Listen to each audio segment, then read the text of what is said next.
हाय guys अस्सलामु आलाइकुम welcome my hobby house blog channel. আমি জ্যোতি আজকে আরো একটা নতুন ভিডিও নিয়ে তোমাদের কাছে চলে এসেছি। আশা করি এই ভিডিওটা দেখতে খুব ভালো লাগবে। বন্ধুরা এখন বাজে সকাল 6:30। আমি উঠেছি 6টার সময়। নিজের জন্য একটু সময় কাটিয়ে এখন চলে এসেছি ছাদে।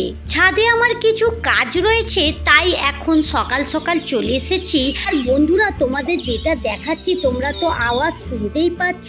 দেখো বন্ধুরা, কাল সকাল ছাদে উঠলে কত কি না দেখতে পাওয়া যায়।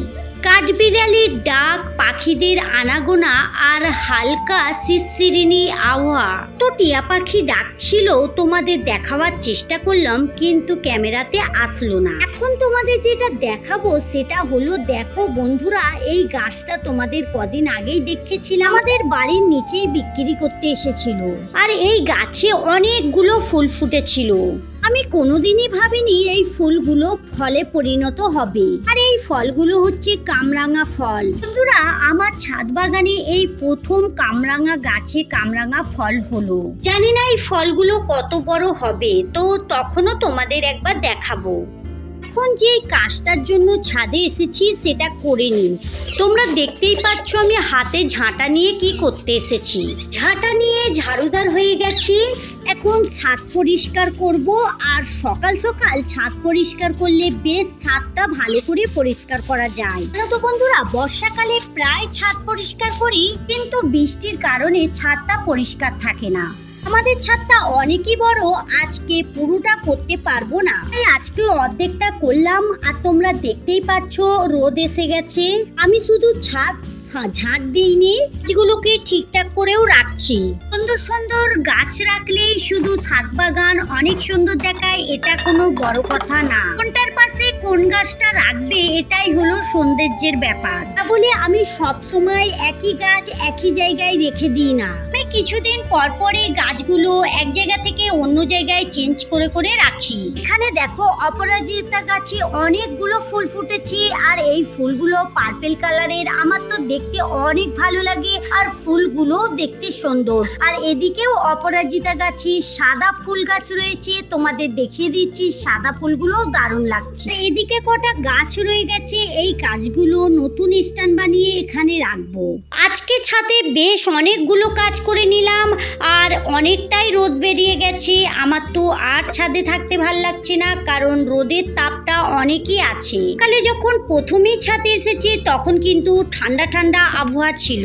এখন যখন সূর্য বেরিয়েছে তখন কিন্তু রোদের তাপটা অনেকটাই আছে। এবারে গাছগুলোকে একটু পানি দিয়ে আমি চলে যাব নিচে, কারণ এখন দিনটা অনেক ছোট হয়ে গিয়েছে। তাই আমি বিকেল বেলা ছাদে আসতে পারি না, কারণ বিকেল বেলা অনেক তাড়াতাড়ি সন্ধে হয়ে যাচ্ছে। আর তখন ছাদে আসতে আর ভালো লাগে না। এখন থাকতেই ভেবেছি এই শীত কটা দিন সকালবেলায় গাছে পানি দিয়ে দেব। তো বন্ধুরা দেখো যে গাছগুলো বাড়তি ছিল সেই গাছগুলো এই স্থানে রেখে দিয়েছি।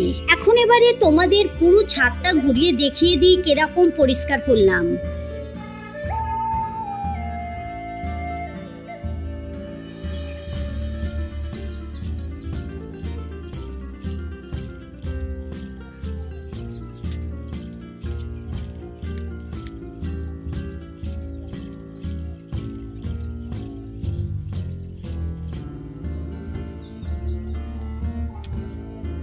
এখানে ছাদ ঝাঁট দিয়ে কিছু মাটি রেখে দিয়েছি। আর আগে থেকেও কিছু মাটি ছিল এই মাটিগুলো গাছে দেওয়ার জন্য।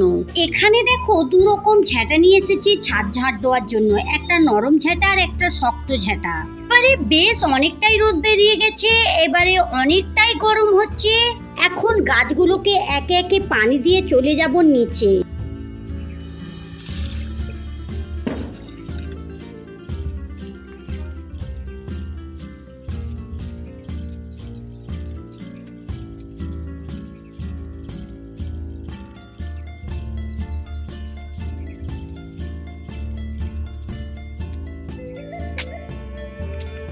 সবগুলো গাছে পানি দেওয়া কমপ্লিট। আর দেখো ছাদটা ঝাঁট দেওয়ার পর অনেক সুন্দর লাগছে দেখতে। এবারে শীতেরও কিছু গাছ কিনবো ভাবছি, দেখি কি করা যায়। এবারে অনেকটাই গরম হচ্ছে, এখন চলে যাব নিচে, আর থাকা যাচ্ছে না। ছাদ থেকে নেমে এসে বেশ কিছুটা সময় বিশ্রাম নিয়েছি। এখন চলে এসেছি রান্নাঘরে। সকালের ব্রেকফাস্টে আজকে বানাবো পরোটা আর চা। অফ ক্যামেরাতে পরোটার ময়দা মেখে পরোটা বেলেও নিয়েছি। এখন কড়াতে তেল দিয়ে তেলটা গরম করতে দিলাম। তেলটা গরম হওয়ার পরে একটা পরোটা দিয়ে দিলাম, দিয়ে পরোটাগুলো একে একে ভেজে নেব। আজকের পরোটাগুলো অনেক সুন্দর হচ্ছে, দেখো একটা পরোটা দেওয়ার পরে পরোটাটা অনেক ভালো ফুলে উঠেছে। একটু লাল লাল করে ভেজে নেওয়ার পর পরোটাটাকে তুলে নেব। এইভাবে একটা হাতার সাহায্যে পরোটাটাকে কাট করে রেখে দিলাম। এক্সট্রা তেল যেটা ছিল পরোটাটাতে ওই তেলটা পড়ে যাবে। যাই হোক বন্ধুরা, ছেলে মেয়ের স্কুল ছুটি, ওরাও বাড়িতে রয়েছে। ছেলে মেয়ে হাজবেন্ড সবাই এখন ঘুমোচ্ছে। আমি সকাল সকাল একা উঠে কাজ শুরু করে দিয়েছি। এবারে ওদের সবার ওঠার টাইম হয়ে গিয়েছে, তাই তারা ওঠার আগেই আমি পরোটাগুলো ভেজে নিয়ে নিচ্ছি। আর ওরা যখন উঠবে, ওরা তাড়াতাড়ি করবে, তখন কিন্তু গরম তেলে পরোটা ভাজতে অনেক অসুবিধা হয়ে যায়। যাই হোক বন্ধুরা, তোমাদের সঙ্গে কথা বলতে বলতে সবগুলোই পরোটা ভাজা হয়ে গেছে, আর শুধুমাত্র একটা পরোটাই রয়েছে। তেলের উপরে দিয়ে দিলাম, দিয়ে এটাকেও ভালো করে ভেজে নেব। পরোটা ভাজার পরে সবাইকে একটু ডেকে তুলে দেব, কারণ ছেলে মেয়ের স্কুল ছুটি থাকলে কি হবে, হাজবেন্ড তো দোকানে যাবে, তাই হাজবেন্ডকে টাইম মতো উঠে নাস্তা করে দোকানে যেতে হবে। তো যাই হোক বন্ধুরা, এখানে সবগুলো পরোটা আমার ভাজা হয়ে গেছে। সকালের ব্রেকফাস্ট করার পর অনেকগুলো কাজ করে নিয়েছি অফ ক্যামেরাতে। এখন চলে এসেছি রান্নাঘরে রান্না করার জন্য। আজকে দুপুরে কি রান্না করব এটা ভাবতে ভাবতে ডাল আর ভাত বসিয়ে দিয়েছি প্রথমে। এদিকে ডালটা সিটি দিয়ে গলিয়ে নিয়েছি। এবারে ডালটা একটা অন্য হাঁড়িতে আমি ঢেলে দিলাম, আর ওদিকে ভাতটাও হয়ে এসেছে। আমি কুকারটাতে অন্য কিছু বসাবো এখন। ফ্রিজ খুলে দেখলাম ফ্রিজে অনেক কিছুই রয়েছে, তাই ফ্রিজ থেকে কিছু জিনিস বার করে নিলাম আজকে রান্নার জন্য। এখানে একটা হালকা মশলা দিয়ে একটা সবজি বানাবো। সবজিতে অনেক কিছুই সবজি দিয়েছি, সেগুলো তোমাদের দেখানো হলো না। আমি কুকারে দিয়ে কুকারটা সিটি দিয়ে বাকার দিয়ে নেব। ঝিঙে, পটল, টমেটো, আলু, বরবটি, কাঁচা লঙ্কা সব কিছু দিয়ে স্বাদ মতো নুন আর একটু জিরে মরিচ দিয়ে সিটি দিতে দিলাম। আর এদিকে চলে এসেছি একটু কদবেল মাখা করব বলে। জানো তো বন্ধুরা, কদবেল মাখা আমার খুব ভালো লাগে। তোমরা কে কে বলো তো কদবেল মাখা খেতে ভালোবাসো? তাহলে আমাকে কমেন্ট বক্সে অবশ্যই জানাও। আর এদিকে কদবেলটা একটা নোড়ার সাহায্যে আমি মেরে ভেঙে নিচ্ছি। কদবেলটা বেশ বড় কদবেল ছিল, আর কদবেলটা অনেকটাই পাকা কদবেল। কদবেল থেকে দারুণ একটা খুশবু বেরিয়েছে। এখন একটা স্টিলের চামচ নিয়ে কদবেলের গা থেকে কদবেলগুলোকে আমি এইভাবে চেঁচে তুলে নিচ্ছি। জানো তো বন্ধুরা, আমার কদবেল মানে পাকাটা বেশি ভালো লাগে না, আমার ওই ডাসা কদবেলটা বেশি ভালো লাগে। তো যাই হোক, এখানে পাকা কদবেল রয়েছে, পাকা কদবেলটাই এখন মাখা করি। কদবেল মাখা করার জন্য অনেক কিছুই মশলা লাগে, আর সেই মশলাগুলো বাড়িতেই আমার রয়েছে। এখন দিয়ে দিচ্ছি বেশ কিছুটা কাসুন্দি, তারপরে দিয়ে দিব রেড চিলি সস, তারপরে ধনেপাতা কুচিও দিয়ে দেব এতে। এবারে দিয়ে দেব বেশ কিছুটা চিনি, কারণ কদবেল মাখাতে চিনি না দিলে একদম জমে না। এখানে দিয়ে দিচ্ছি একটু বিট লবণ, তারপরে সব মশলা দিয়ে দেব একটু একটু করে। আর এখানে আমি গুঁড়ো মশলাগুলোই দিচ্ছি, কাঁচা লঙ্কা একদমই অ্যাড করলাম না, কারণ আমার ছোট ছোট বাচ্চারা খাবে। লঙ্কার মধ্যে দিলাম লঙ্কা গুঁড়ো, ধনে গুঁড়ো, জিরে গুঁড়ো আর স্বাদ মতো নুন। তারপরে হাত দিয়ে খুব ভালো করে মাখিয়ে নেব। যেইভাবে মাখালে অনেক স্বাদ হয় সেইভাবেই মাখাবো। যাই হোক বন্ধুরা, এখানে আমার কদবেল মাখা করা রেডি। এবারে ওদিকে রান্নার দিকে দেখি। এদিকে একটা কড়াতে একটু পেঁয়াজ তেলের উপরে দিয়ে একটু ভাজা ভাজা করে নিয়েছি। এতে দিয়ে দিলাম একটু গরুর মাংস। গরুর মাংসটা একটু ভাজা ভাজা করব, কারণ আজকে চিকেন রান্না করছি, আর হাজবেন্ড চিকেন খেতে একদমই ভালোবাসে না। ছেলে আর মেয়ে তো চিকেন লাভার, তাই ছেলে মেয়ের জন্য সপ্তাহে 2 দিন তো চিকেন করতেই হয়। আর আমি একটু সবজি খেতে বেশি ভালোবাসি, তাই এখানে অনেক রকম সবজি দিয়ে সবজিটা রান্না করে নিলাম।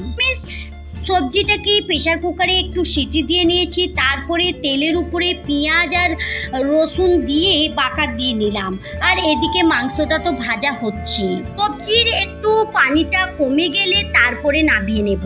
সবজিটা নামিয়েও নিয়েছি আর এখানে চিকেনের জন্য বেশ কিছুটা পেঁয়াজ ভাজতে দিয়েছি। পেঁয়াজটা একটু ভাজা ভাজা হয়ে গেলে চিকেনটা মাখিয়ে রেখেছিলাম, চিকেনটা পুরোটাই দিয়ে দিলাম। আজকে চিকেনটা একটু আলাদা রকম ভাবেই বানাচ্ছি, কারণ আজকে চিকেনটা একটু ওই তেল ঝাল করব, মানে একটু ঝাল ঝাল ভাবেই করব। আর দেখো এরকম ভাজা ভাজাই রাখবো, এখানে কোনো পানি অ্যাড করিনি। এখানে চিকেন একদম রেডি। আর চিকেনটা এবারে আমি একটা পেয়ালায় তুলে নেব। তো বন্ধুরা, একটু একটু করে আজকে অনেক কিছুই রান্না করা হয়ে গেল। সবার জন্যই আলাদা আলাদা রকমই রান্না করেছি, সবার মন পছন্দর। কিন্তু বন্ধুরা, সব কিছুই সবাই খায়।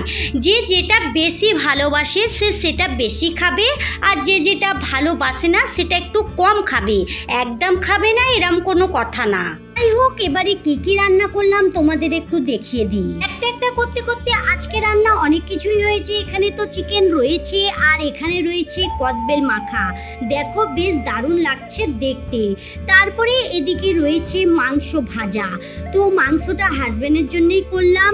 আর এদিকে রয়েছে সবজিটা আমার জন্য করেছি। তাহলে বন্ধুরা চলো আজকের মতো ভিডিও এই পর্যন্তই। দেখা হচ্ছে নতুন কোনো ভিডিওর সঙ্গে। ভালো থেকো, সুস্থ থেকো, সাবধানে থেকো।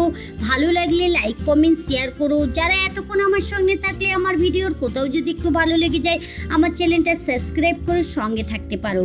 যারা এই কাজটা করে রেখেছো তাদেরকে অসংখ্য ধন্যবাদ। Thank you.